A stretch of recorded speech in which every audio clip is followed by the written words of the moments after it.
This show is produced by the Hartman Media Company. For more information and links to all our great podcasts, visit hartmanmedia.com.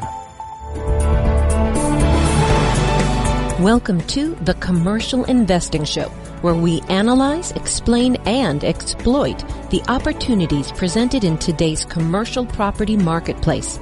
If you're interested in apartments, mobile home parks, self-storage facilities, and other income property, you've come to the right place. We'll explore what's hot and what's not in markets nationwide in the relentless pursuit of return on investment. Here's your host, Jason Hartman.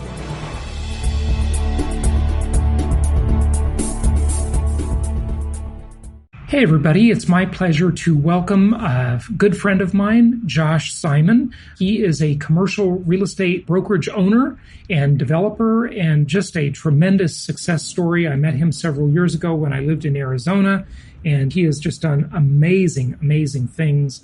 And I asked him to come on with us today and give us an update on the commercial real estate market. And understand, of course, when people talk about commercial real estate, what are they talking about? Are they talking about retail, office, industrial, self-storage? What type of properties are they talking about? Apartment complexes. So commercial real estate is a bit of a misnomer. And then there are many types within that. So we hope to clear up some misconceptions about commercial real estate and about what you're hearing on the news today, and just talk about what the path forward is for some possible reuses of various commercial properties. So we'll go into that. Just want to say that this is a general discussion of some rather complex topics. So of course, if anything is discussed that might require tax or legal advice or other professional advice, get that from the appropriate professional. Nothing is meant to be specific for your situation specifically. Also, be sure to check out our privacy policy and terms of service at jasonhartman.com. And now let's bring Josh on. Josh, are you there? Yes, I'm here. How you doing? Hey, welcome. Good. It's good to have you on. Thank you so much for joining us today. You're probably sitting in an empty office, I'm guessing. Yeah, it's partially empty, but we're in Arizona, so we're slowly opening back up. Good to hear. Well, hey, what's going on in the commercial real estate market? Just kind of broadly, we're all hearing tales of distress and disaster. Give us a little background and tell us who you are and what you do so people understand better. Yeah, thanks. And thanks for having me. So we're a commercial real estate development company based here in Scottsdale. As you can see from the slide, we've developed 184 projects in 22 states. We've done this mostly single tenant net lease retail. So think Starbucks, Dollar General, Tractor Supply, O'Reilly, Verizon, as well as small multi-tenant retail buildings, that might have a nail salon, a haircut place, as well as some medical office buildings in the past, and then also redeveloping former grocery stores, old Walmart. So we've kind of run the spectrum on the retail side. And so we like to consider ourselves a pretty good expert in the retail space. I think one big thing, the news paints is this major disaster in retail. And, I think you kind of have to break that up into a couple categories here. You have, I think, the most pain being felt in the mall space. And what this is, with JCPenney filing for bankruptcy and some of these Nordstrom's closing, 16 full-line department stores, this is going to force a mall shakeout that was going to be happening nonetheless over the next 3 to 5 years. It's going to speed that up. The next level you have is what we call power centers. So think of power centers as multiple box users. So a Target and a Ross and an Office Max and a TJ Maxx and a shoe store. Those centers have been hurt pretty badly too because they were not considered mostly essential retail. And so I think that's going to continue to have a lot of pain. Where there's a ton of opportunity, and I would say some of the brighter spots in retail have been the single tenant net lease side of the business, depending on the type of tenant. Grocery anchored, which obviously grocery stores considered an essential service. And so those shopping centers and some of the tenants have remained open through this period. Yeah, absolutely. So for an investor, the triple net lease type properties, are those the safer bet in the retail space now? Yeah, and you've seen demand go up. And I think on the single tenant, what type of tenant it is. And before, towards the end for the last few years, right before COVID, it was experiential is what everyone wanted. And now it's essential. And so essential is, O'Reilly Auto Parts, for example, and your other auto parts stores were considered essential because you got to keep the wheels turning. Your auto repair, your dollar stores, because they sell essential services, and obviously grocery stores. And so we've seen demand pick up for essential type retail. Absolutely. That's really interesting. And people have been stocking up. One part of that equation does surprise me a little bit. Has Amazon and the other internet e-tailers, have they not been able to capture much of the auto parts market? I see them trying, but auto parts stores, people aren't just buying all that stuff online. I know some of it's a little large for shipping and so forth, tires, obviously, mufflers, I guess, but maybe address just the auto parts part specifically.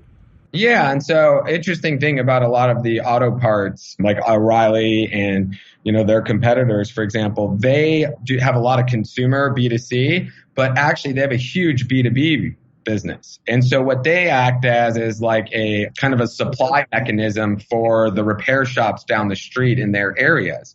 And so the do-it-yourself component of fixing a car, I don't know about you, I'm not very mechanically friendly. I could probably get my windshield wipers and some basic stuff. But if you get any more complicated, it's very hard to go online and figure out what part you need. And if you need your car fixed, you need it fixed right away. And so these auto parts stores act as suppliers to these repair shops that are right by them. Got it. So they're really distributors. They're really like Amazon warehouses. Yeah, to a large extent they can be, and they've competed, and Amazon hasn't been able to compete with them so far in that domain. Okay, very interesting, very interesting. Okay, good. So experiential versus essential, that's a great way to put it. And I remember when I think it was one of the first major experiential shopping, not malls, it's not indoors, I guess, but outdoor centers that opened. And I lived in Orange County at the time when Irvine Spectrum opened. And that was a big deal. I mean, everybody around the country was talking about that center. And of course, it had retail, but it also had a lot of entertainment component to it. So talk to us about the experiential thing. Just help us better understand or define that. And like you said, that's what every developer wanted, every investor wanted, but now it's completely shifted because the experiential has shut down, right? And now they want essential. So Tell us about this dichotomy, if you would. Yeah, and so experiential, you could think of the whole shopping center, but I also think of it as, hey, what's something that you can't easily replace online? So experiential could be going to a basketball game. It could be going to the gym, going to a F45 or an Orange Theory class, because that's experiential.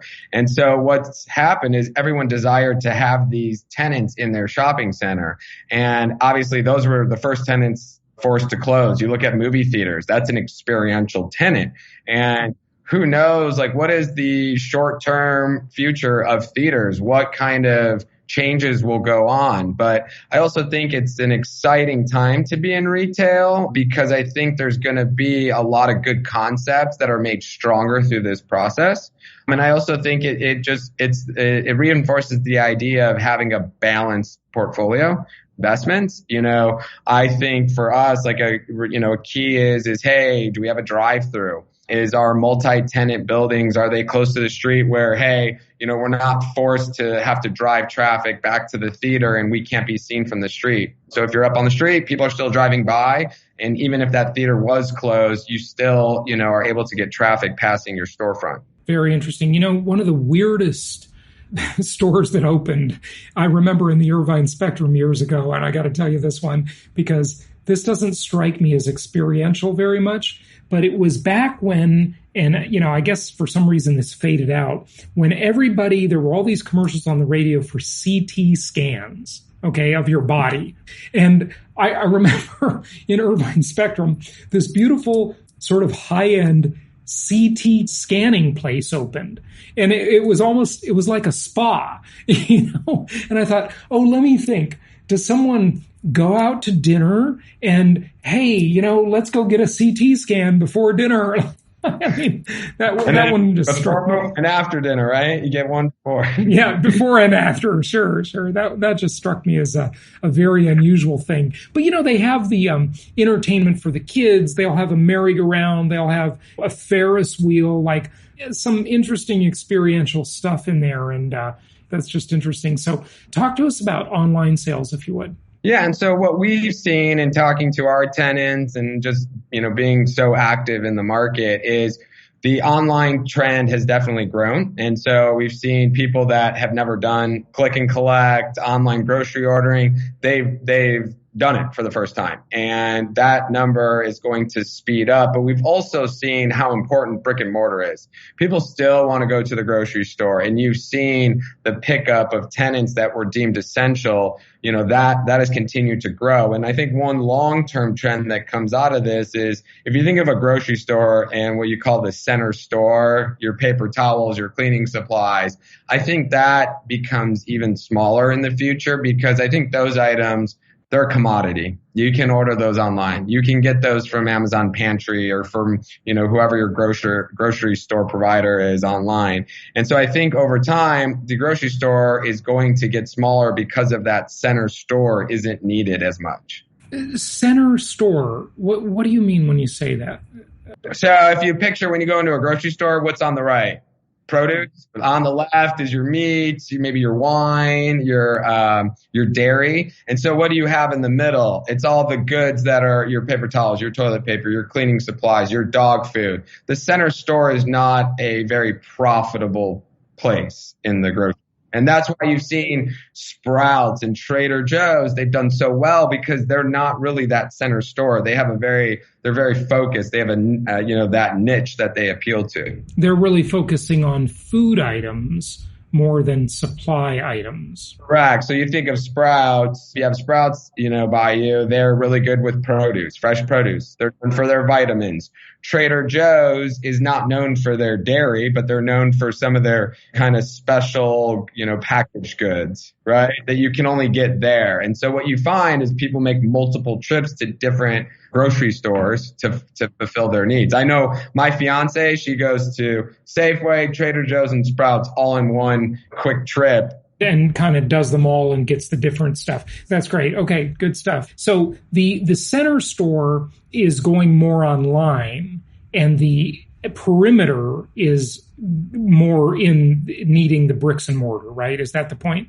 Exactly. I mean, I don't know a lot of people ordering their steaks, their produce. They want to see it. They want to touch it. They want to walk around the store. Yeah, I agree. And, it's funny because I buy almost everything online. But the one thing I still do, and people ask me, I still go to the grocery store. I prefer to go and get my food. And I'm mostly a shopper of the perimeter because that's where the healthier stuff is.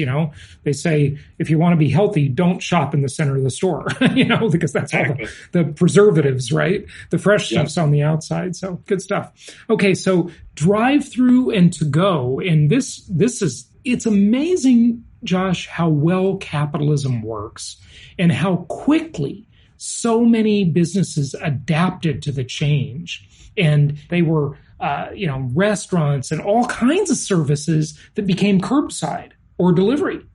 Yeah. And I see this trend continuing. It obviously unfortunately, it's going to hurt smaller business more proportionally that doesn't have a online presence or ordering capabilities. But I think it will force everyone to really clean up their act and get that going much faster than they obviously anticipated. The other thing that's been interesting is how fast, and I give a lot of credit to a lot of states and their governments because they have adapted quickly to allow cocktails to go, for example. Who would have thought you could walk in and buy a Greyhound to go? I didn't know you could do that, by the way. I might go visit my restaurant here. Yeah, and even in California, we were in Newport this past weekend, and you were able to get to go margaritas at a bar and take them home. So I think... And just out of curiosity, were those sealed in some way? Yeah, they have, they put a piece of tape over the straw. You put the straw in so that way it's, sealed.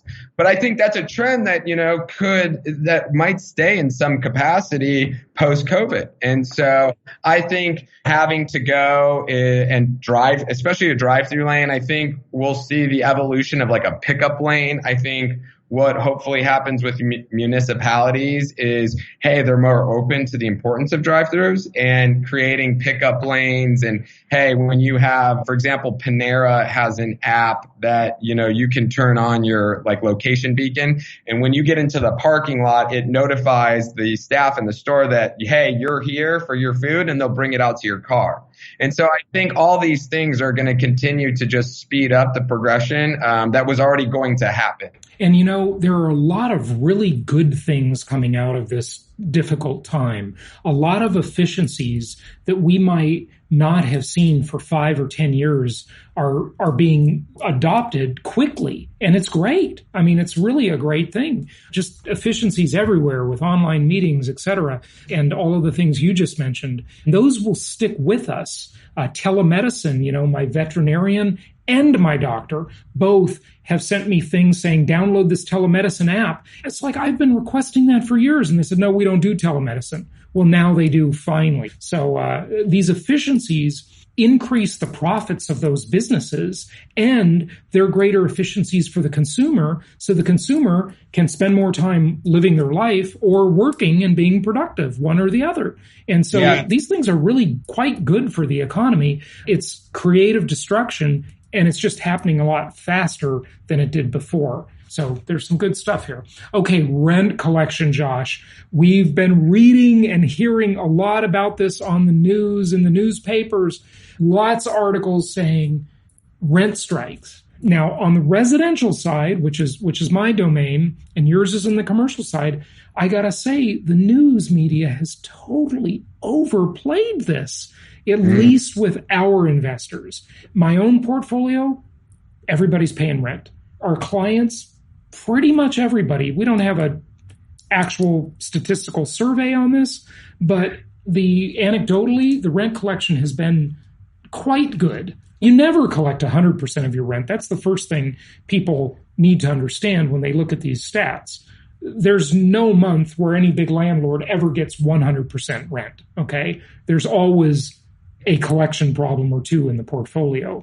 These stats, how are they looking in commercial real estate? Yeah, so this is our stat, and keep in mind, these are pre-deferral deals made. So that 85 is probably more like a 90, 92% from April, and that 90 is probably 95% now. And what I mean by deferral is, hey, we worked out some deferred rent for 90 days while the tenant wasn't able to open. And so we found that just communication is just so important, and the landlord-tenant relationship is really important. I think depending on, where we go back to the beginning of our conversation, what type of asset did you own?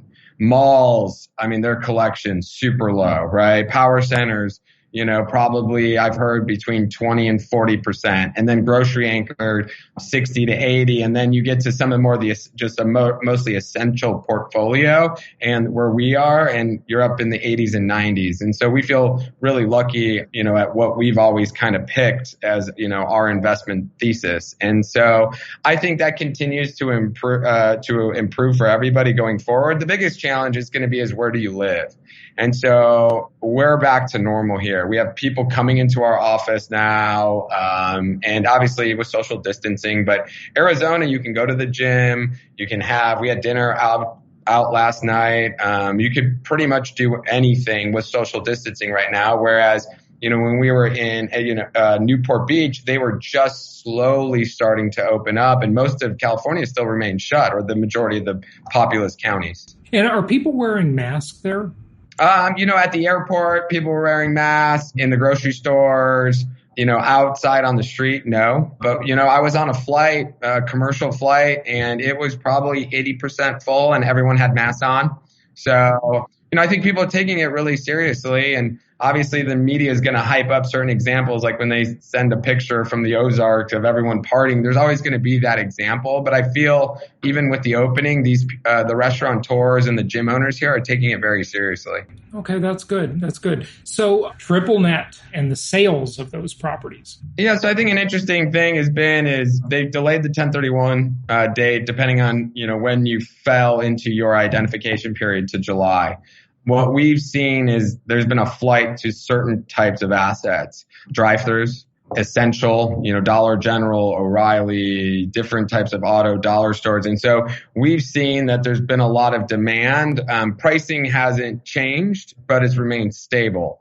And so I think product for good quality tenants that have a drive-thru that are essential will remain stable, and more investors will continue to desire them. An interesting thing, we'll see what happens as the year develops, is if multifamily rents have kind of flatlined for the time being, you have a decrease in 1031 transactions, which means there's a decrease in buyers down the road for these types of properties. But the counter argument to that is not a lot of people are starting construction on new things right now. Just given the environment, it's harder to get financing. We've been fortunate, just because of our tenant lineup, we have 7 closings this week, 3 new projects that, 2 are ground up. One's a remodel of an existing building, and then we're selling a handful of assets as well. So one thing on balance I think we need to mention for the listeners is that, we'll have a worldwide audience hearing this presentation, 189 countries, but mostly in the U.S. And you are in an environment, and your properties, I'm guessing, are all in an environment where you've got a low-rise suburban environment, right? So this is obviously going to be very different in a place like San Francisco, New York City, downtown LA, downtown Seattle, isn't it? Oh, for sure. I think I think that's also a long-term trend that will continue, is the value of something being located next to a transit center isn't nearly going to be as desirable as something maybe out in the suburbs. And I think that's why places like Phoenix, which has done pretty well through this whole, COVID period, I think will continue to see really good growth, because we are spread out. We don't have the mass transit infections spreading. And so I think long-term trends, for the West Coast overall, California is its own animal.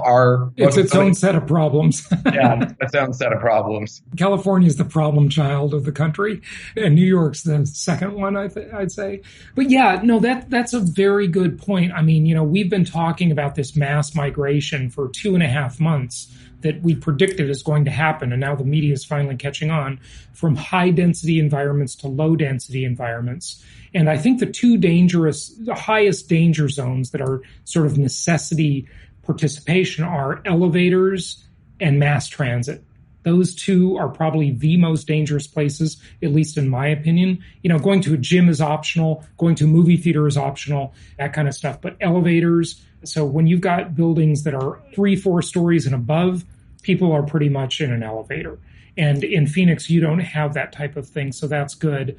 And in city environments that are very urban, even once you get out of your own house, everything is crowded. The street is crowded. The sidewalk is crowded. The restaurants are crowded. The coffee shops are crowded. And of course, there's new laws and regs about that stuff limiting it. But still, whenever I'm in New York City, if I want a cup of coffee, I got to go to a crowded coffee shop. They're all crowded. That's just the way it is. So I don't know how they're going to serve that many people there, because in a normal environment, there's just been a shortage of supply of anything you want in those environments. So how do you enforce social distancing? I don't know if it's even possible.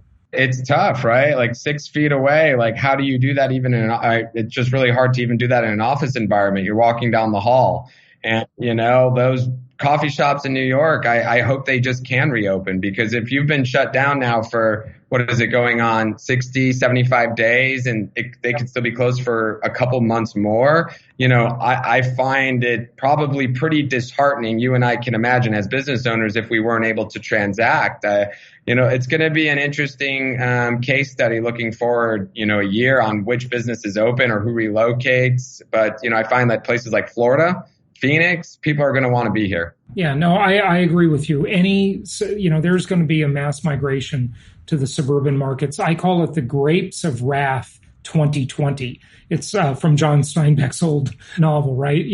And this is a whole new world we're moving into. Very interesting. Okay, talk to us about lending, operations, e-commerce, kind of where all this stuff is going.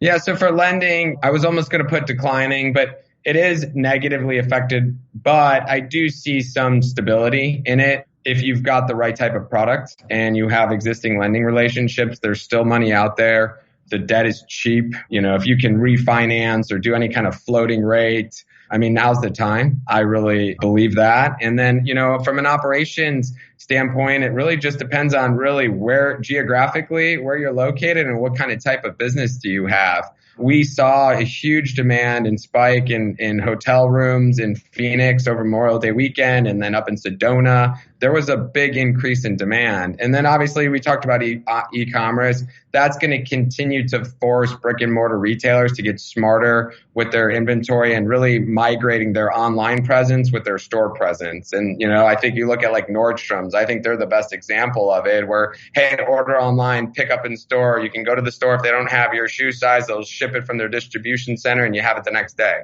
Yeah, very interesting. So we didn't mention hotels until just now.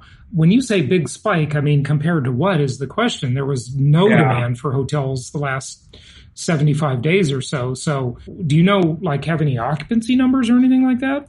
I don't have occupancy numbers, but I've talked to a couple hotel owners in the Valley and they were pleased with the progress overall. And so what does actually pleased mean? That's a good question. Phoenix, I had several friends from Chicago that moved down here for the last 2 months and stayed in like an extended stay hotel. And I think those have done overall pretty well, the extended stays versus some of your full line hotels. Mm-hmm. I agree because they're inexpensive enough to be affordable and people wanted to escape those urban environments. And, they probably spent a lot of time looking at neighborhoods when they were there and thought about moving because now everybody's really realized, we can work remotely.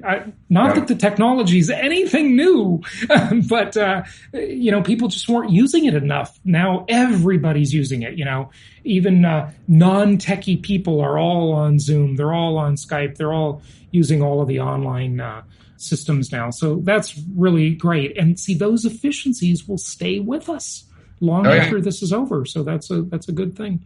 All right, snapshot here. Yeah, I just put that in there. Just, hey, we are still very overall bullish. Obviously, activity's been affected, but we feel like, in the places we develop, the economy will come back, and I think it'll come back pretty quick. We're seeing construction costs. I don't think there's going to be a huge dip in construction costs, but there's definitely going to be some pricing impact, which I think is positive.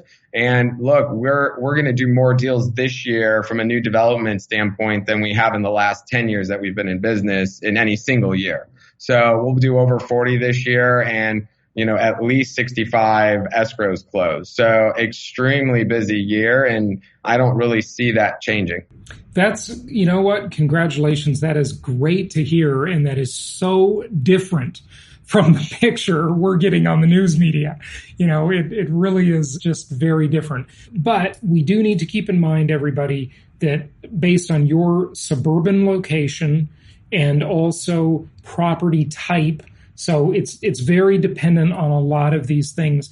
I've got to ask you before we wrap it up, how about self-storage in this kind of environment? I haven't owned any self-storage yet. I do a mobile home park and apartments. Certainly I've had a lot of apartments. But what about something like self-storage, this sort of specialized asset class? How's that going to do through all this? I think it'll do great. I think in some markets it was overbuilt. Funny you asked that. We actually are doing, we have 3 projects that are RV and boat storage, which is very popular in a place like Phoenix. And so we've got one project under construction in Tucson, which is, about 1 million person MSA, 2 hours southeast of Phoenix. And we've got 2 more. And what we kind of found out is like, hey, if you have these retail projects like a mall down the road or a bigger shopping center, if you're able to redevelop part of it for, an alternative use like storage or RV and boat, I think you can really create a lot of new value. And so we're pretty excited for that and new opportunities that come with it. Mm-hmm. Good stuff. Josh, give out your website.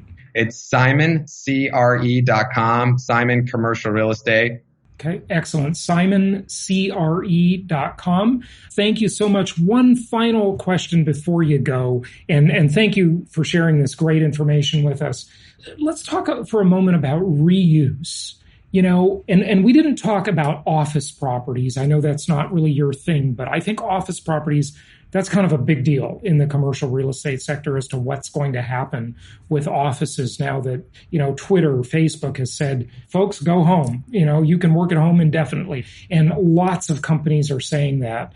And I think that's really a good thing. It's going to be good for the environment because there won't be as much smog and pollution or consumption. And I think people will like their lives a lot better. Not completely. You need some human interaction, but most people kind of like working at home, I think, at least nowadays.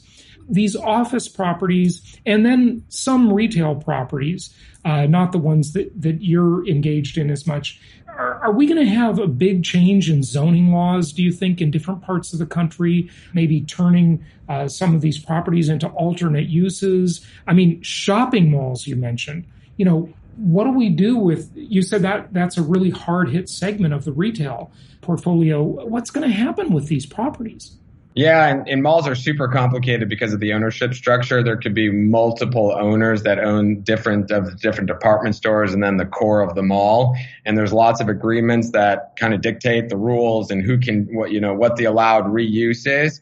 That aside, I think it comes down to having municipalities that really see what needs to be done now and not waiting till it becomes blighted. Most cities count on the retail sales for sales tax revenue. And so I think, look, it's a partnership on those bigger shopping centers to redevelop them before they become blighted. And I think, look, things will continue to change and evolve. And I'm pretty bullish on all of that. Like we've got a couple malls here in Phoenix that are going to be redone in the near future, and they're going to be great multifamily. They'll have, probably some self-storage in the back, but they'll have new uses and they're being reimagined. Is that a complete teardown, or can you make a reasonable reuse out of that property in its existing configuration, or is it just a wrecking ball and then build something new? A lot of it can be a wrecking ball. A lot of it's reimagined. We're selling about 5 acres right now, part of about 10,000 square foot shopping center we're in the middle of redeveloping that was mostly vacant, and we're selling it to a charter school.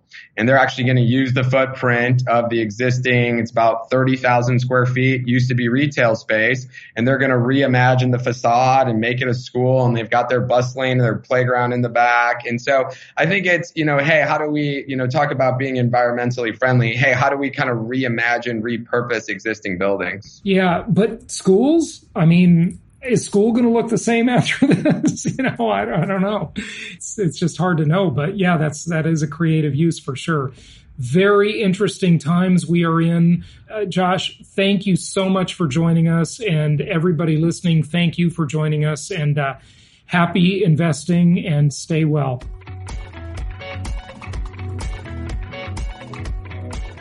Thank you so much for listening. Please be sure to subscribe so that you don't miss any episodes. Be sure to check out the show's specific website and our general website, hartmanmedia.com, for appropriate disclaimers and terms of service. Remember that guest opinions are their own, and if you require specific legal or tax advice or advice in any other specialized area, please consult an appropriate professional. And we also very much appreciate you reviewing the show. Please go to iTunes or Stitcher Radio or whatever platform you're using and write a review for the show. We would very much appreciate that. And be sure to make it official and subscribe so you do not miss any episodes. We look forward to seeing you on the next episode.